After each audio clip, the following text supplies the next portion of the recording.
Hey, what's up, everyone? This is Trent from CourseCareers. Today I'm speaking with Joshua to talk about his journey going from being a material courier to breaking into tech sales as a business development rep. Joshua, I can't even pronounce the job title. Material courier? What is that all about?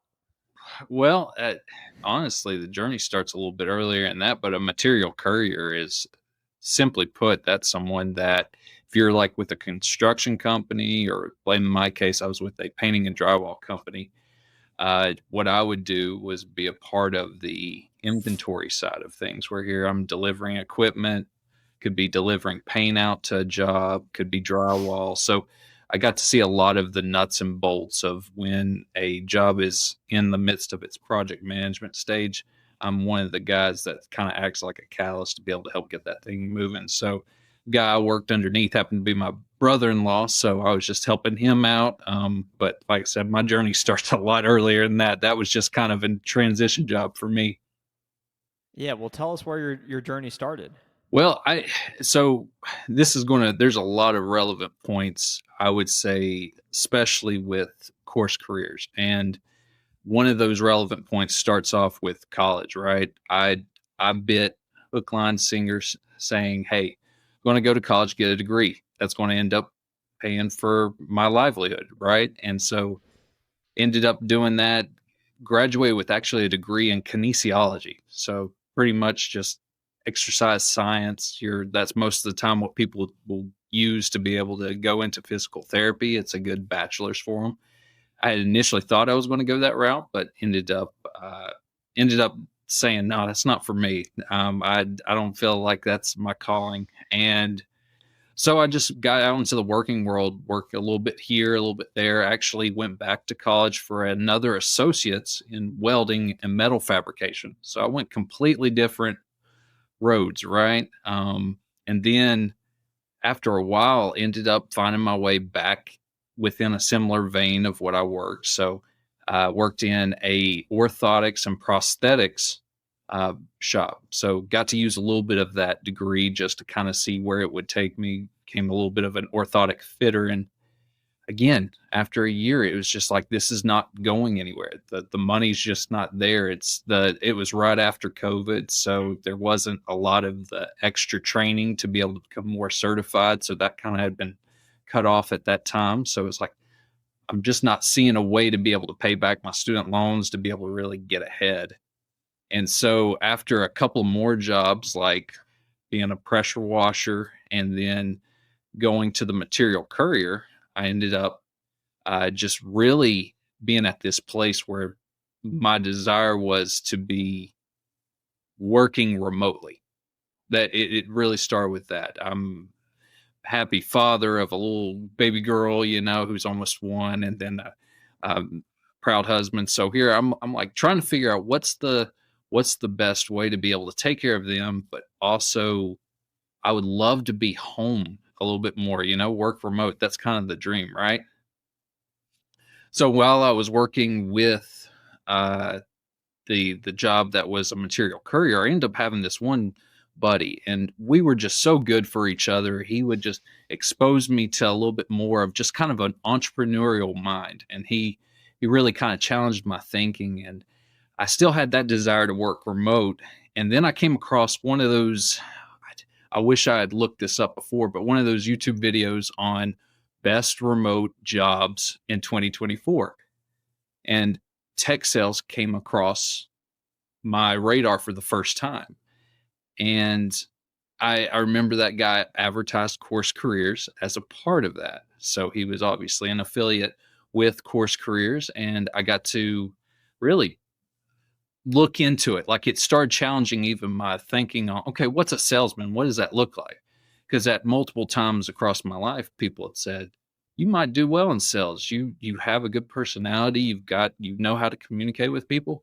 Look into it. And I had one vision of what sales was. And then as I started looking into the tech sales, I was like, okay, maybe I need to challenge myself on what that looks like. And I remember taking your course, that little pre-course. I think it was three parts of that first course before you start to really get an idea of, is this an investment you want to get into? And I was like, all right, well, I like what I'm hearing thus far. It's resonating with me as far as you're trying to find a new career path completely. You're not wanting to, if you've been in the college world, it's like, all right, this is kind of counter college world in a lot of ways, which is, for me, it felt right. And I took about a month. I remember it was May. I did that course and then took a whole month to really just digest it, figure out, okay, is this a good investment for me? And then I made that investment. And by June, I picked up the course. And I think what's it typically take? About 3 months to get through? Is that usually the recommended time? 1 to 3 months, Yeah. sometimes much longer. Yeah. Again, I guess that really comes down to the how much reading you want to do. Well, I was booking it. I said I want to get through this as quickly as possible. So I got through it in about a month. So I was averaging maybe a book a week. Just my wife is seeing me over here on the couch. I'm like, hey, you guys, let me get through my reading. I'm trying to get through this, you know. And so I ended up knocking it out in about a month. So by that point, I was already sold within the first week. I was like, oh my gosh, this is great. This is already the best investment I've ever made in myself. So why not? Why not keep going and see how much more I can get out of it? And I was very pleased to get through it and ended up starting to apply. And I was started using the resources for the postgraduate after I finally completed the test, and was very pleased with that back end. So that's kind of a little bit of, that's a little 10,000 view of my journey and how careers really fit right into that journey pretty seamlessly.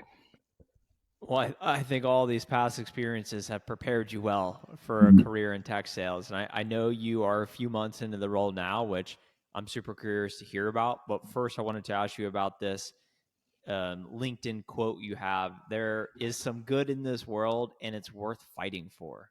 What does that mean to you? Man, I'm a Tolkienite. I love anything that Tolkien has out there. You know, I'm trying to work through a lot of his material, but again, I think back to that the where that quote really first came across my radar is, of course, the Two Towers, the movie, and you've got Sean Astin as Samwise Gamgee. He's the one that gets to say it in that particular movie. And again, you see, if you've watched the movie, it's one of those, again, it just brings so much emotion to you, you know, because you're like, everything's going crazy around them. They fought so hard to be able to get to that certain point. And it looks like things are dire or bleak. Yet this character says that particular line. And that just, again, that's how it feels for me as I've fought hard within this 10 years after coming out of college, trying to find my way to something that is worth being a part of, you know, something that really challenges me, but also is very much utilizing who I am to be able to be the best I can be. And so that quote kind of, again, resonates with me in that regard. What has your experience been like since starting as a business development rep? It's been good. It's been really good. I talk about how it's like you find yourself very much, if you've always felt like you've put a lot of hard work into whatever field you're in, but it never feels like it's amounting to hardly anything, especially monetarily. It's nice to finally be in a place where here your work ethic translates to a desired outcome. You know, you're putting in the calls, you're putting in the hours of making sure you're brushing up beyond your industry and making sure you're an expert within that industry. And then at the end of it, the more opportunities you have as far as making those calls, it translates over into whether you're getting paid by the appointment set or you're getting paid by the SQLs. It's nice to be able to have that 1-to-1 ratio that so many industries don't really, you don't get to see that. what you're describing is sales being a performance related career, Mhm. and that's the beauty of it, and that's why there's high income earning potential. You can do it remote, is because it's very easy to measure Yeah, how much revenue do you generate this month, this quarter, how many meetings do you set, how much pipeline does that lead to, and you have more leverage for your time, as opposed to if you're, let's say, um, delivering material to a site. It's easy for anyone. I mean, anyone can really do that, and you only can do so many deliveries per day, that's right. and it's harder to then quantify that activity to a tangible result. Whereas what we're doing in sales now, it's revenue, and there's higher leverage, so it leads to more money and everything. It is. What was your experience like going through course careers? Well, like I said, I pushed myself. Like, and again, I think that's kind of indicative of how I felt like I was going to be within this being a BDR within that sales world. You got to push yourself. And I said, you know what? I've been in this transition job for already 6 to 8 months at this point. I was like, I don't want to be here the rest of my life. We already my brother-in-law, who's my boss at the time, I was like, he knows I don't want to be working underneath him for a certain amount of time. He knows that this is very much temporary. So I pushed myself, and again, it was it was everything that I needed. I'd said it early on. It was the best investment I've ever made in myself. And again, for dollars translating to what I got for that dollar amount, I cannot be more pleased, and I couldn't recommend it higher because again, your experience and the organization at which you shared that information of your experience. And again, it's not just your experience, it's multiple other salespeople's experience. You're just compiling it into one place to say, hey, this is not an easy road. It is high performance. It can be very intense, but if you approach it with this mindset, if you're digesting the books that are included as a part of the course, everything, if you're digesting them and letting them set up your mind frame, it can easily show you whether you're ready for the long haul or if this is just a passing thing for you to say, yeah, I want to make a lot of money real quick. I was like, yeah, this is a good way to do it. It's like, this is not going to be a game that you want to play for the long haul unless you're ready to play that long.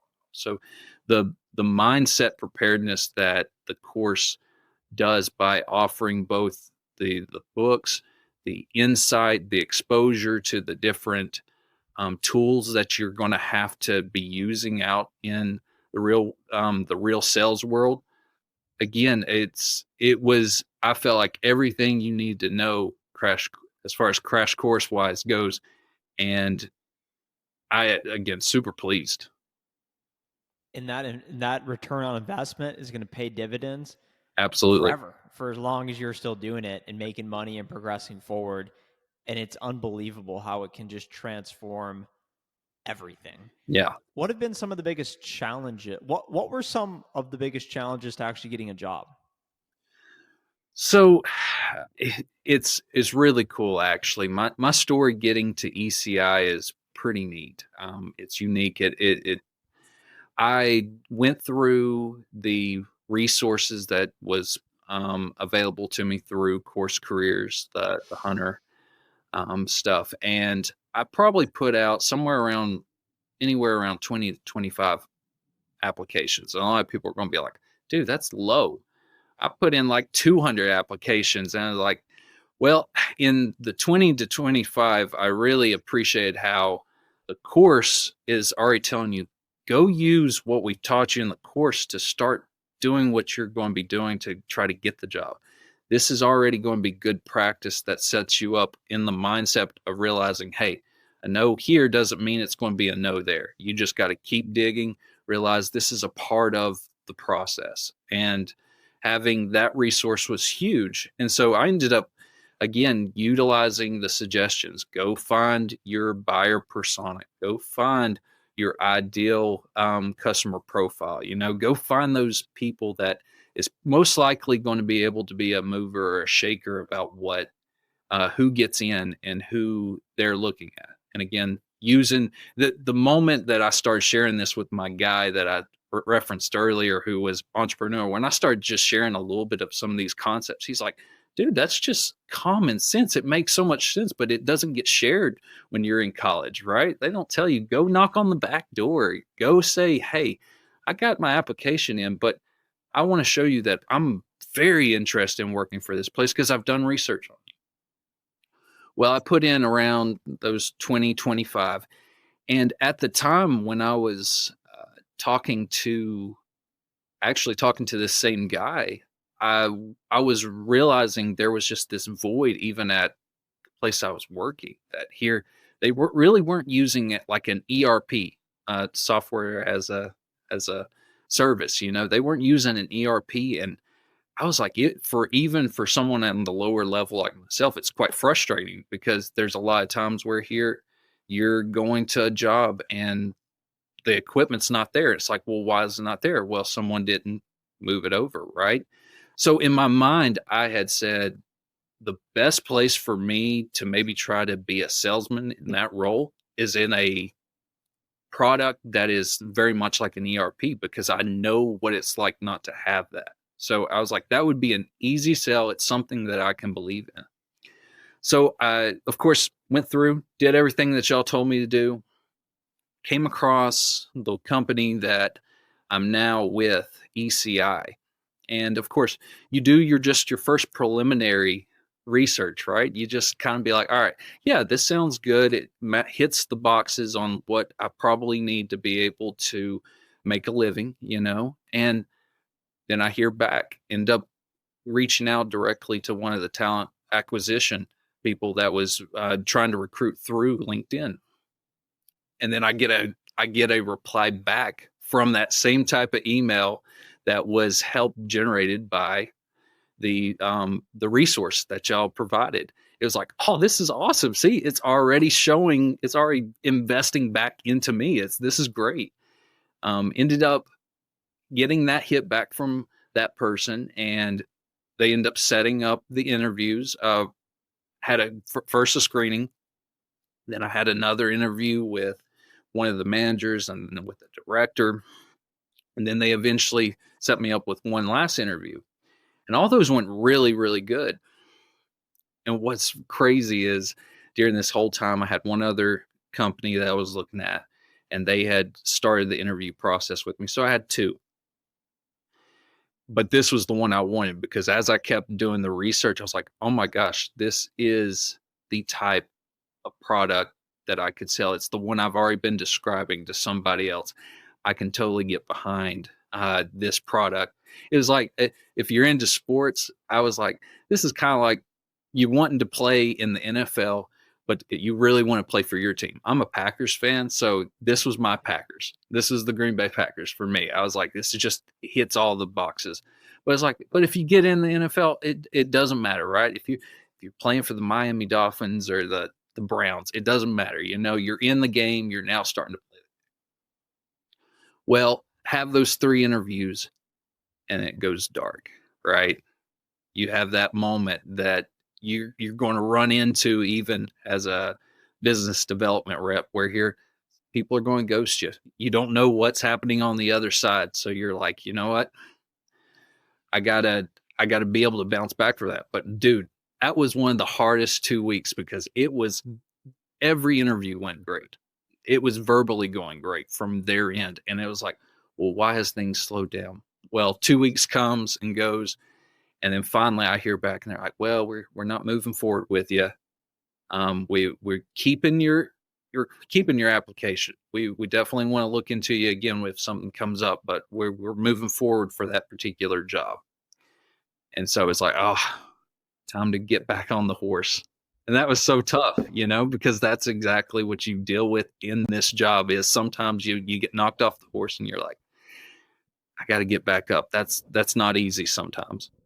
Well, about a week later, I get one offer from the other company, and I'm just about to accept it. But I said, give me about 48 hours. I'm gonna just think about this one, just make sure. It was a very different pay structure, very different type of sales role, a little bit more of a You do everything from beginning to end in the sales cycle. So it's a one call, one sale type. And I was like, can I do it? Yeah. Do I want to do it?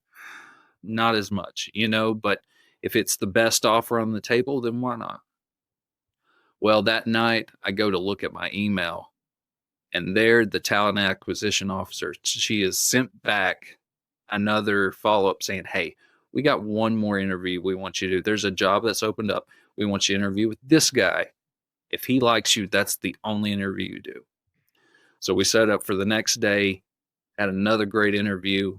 I let him know, hey, what are we expecting? Because being bold, I had to be bold. I said, I have another person on the other side. If this isn't going on anywhere, I would like to know sooner rather than later, just to not keep them hanging, So, then the next day, so this was a Monday, Tuesday, that Wednesday, I get the offer. And again, I it's like winning the Super Bowl, right? You have that, just you experience the tough first quarter, second quarter, third quarter, that fourth quarter, and here you go and you think it's all over, but you're in overtime and suddenly you're winning the game. And it was the best type of entryway into this job, because it made it all the better that here I'd landed the job that I wanted. I was getting to do what I wanted to do, and I can't say enough about how great my team is that I'm currently on, how good they are. So the CourseCareers was one of those catalysts that made so much of that happen, and that's why I can fully back it, and I'm been super excited to be able to share that story with you. It's such a beautiful story because the no is really the starting line. Right, Once you get the no, that's when you know, okay, right. we've begun here, and I can just tell by your tone sharing it that you it worked out well. It worked out well with the fit of the company. The other one didn't really sound like the right situation, but the right one found you, and it's meant to be. Yeah. Knowing what you know now, what advice would you give to your past self? Mm. That's such a hard question, truth be told, because again, you go through those highs and lows, and embracing the outcome is one of our tenets as a company. And each one of those steps is just a part of the outcome, right? But it's not the end outcome. So being able to say enduring through those hardships, or again having that positive outlook that here things happen for a purpose, right? I didn't go to learn metal fab and welding for no reason, right? I'm utilizing that experience with my job because I'm selling a ERP that's designed for that field, right? That's to help people who worked on the lower end of the corporate ladder, right? They were the grunts of it, but they're making pretty good money. But also pulling from the experiences of working in a office area with those people who are going to be your gatekeepers, and getting to know their personalities, so again, I don't really think there's anything I could tell my past self outside of just, again, the reminder that here, a no today doesn't mean a no tomorrow. That's one of those things that if you're in the BDR world, it'll keep you moving in a straightforward line, saying, you know what, I just had what I thought would be an SQL would happen today. I was really excited, but then it was like, no, they're going to wait another 6 months. Well, okay, that's a no today, right? But it's not a no tomorrow, and it still could very much work. And that might be the best time for it to happen. You have no idea what's going to happen. So for those who, again, I resonate with the the goal of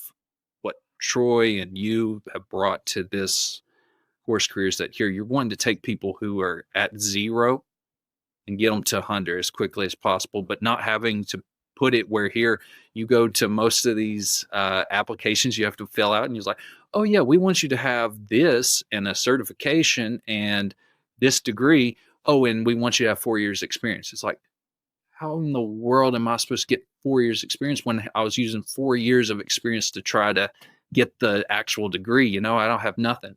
But the passion to be able to take someone from one sphere of life where it feels like they're not going anywhere, and that's how it felt like with this geographic area that I'm in. I felt like I had combed under every rock that was going to be profitable. But then to hear that, just that little callus of, hey, what if we could take where you're at currently and get you to this point so that here you're putting yourself in a prime position to be able to be even more marketable to people outside of your area to work remotely. That's just that should be give a lot of hope and a lot of encouragement to the people that who watch this video or watch the videos that I watched, to be able to give me that reinforcement of, hey, this is a good investment. This is not just somebody that's trying to suck your money. This is a profitable business that's saying, hey, we do better if you do better. It's a symbiotic relationship. And that's essentially, if you're getting into sales, you got to kind of have that mindset anyway. So if you're looking out just for yourself, you're probably not going to do well. But if you're trying to look out for the other person because you believe you can add value to what they're doing, then you're setting yourself up for success for the long haul. Well, Joshua, thanks so much for being here today. I've really enjoyed listening to your story. It's been encouraging to me just listening, so I can only imagine to the people out there, however they may be listening or watching, I'm sure they'll resonate with it. So thanks so much for being here today, and let's set some meetings this week and next week and the week after that, and That's it. happy pipeline, happy life. Happy pipeline, happy life. I like it. Thanks, Trent. I Pipeline will appreciate solve it. all of our problems. Yeah. I All right. appreciate it, man. Thanks so Take much, care. Joshua.